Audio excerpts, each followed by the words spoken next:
గ్యారంటీలను గాలి కొదిలేసి శ్వేతపత్రాలతో గారడీ చేస్తామంటూ కుదరదని, ప్రచారంలో హామీలను ఉదరగొట్టి అధికారంలోకి రాగానే మభ్యపెడతారని, కుంటి సాగులతో పథకాలకు పాతరేస్తారని బీఆర్ఎస్ నేత కేటీఆర్ ప్రశ్నించారు.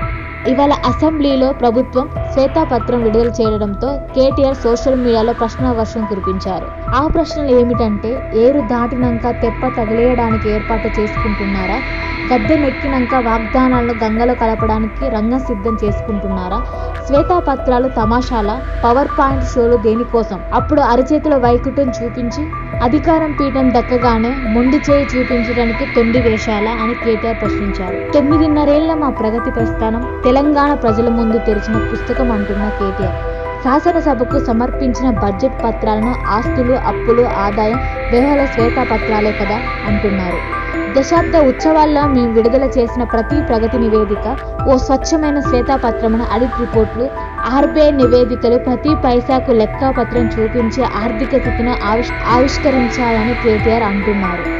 ప్రతి రంగంలో 10 ఏళ్ల ప్రగతి నివేదికలు ప్రచురించి ప్రజల ముందు ఉంచామన్న కేటీఆర్, మేము దాచిందేమీ లేదు, మీరు శోధించి సాధించేదేమీ ఉండదు, కొండను తవ్వి ఎలుకను కూడా పట్టలేరు.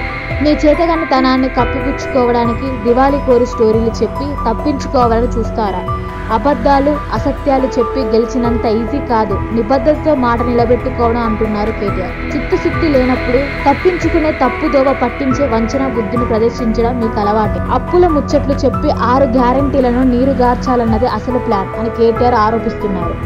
అంచనాలు, అవగాహన లేకుండానే అరస్ పాటలు పాడినారు. 100 రోజుల్లో నెరవేరుస్తామని చెప్పిన హామీలను ఎట్లా బొంద పెట్టాలని ఎత్తుగడల్లో భాగమే ఈ నాటకాలను బీఆర్ఎస్ నేత కేటీఆర్ మండిపడ్డారు.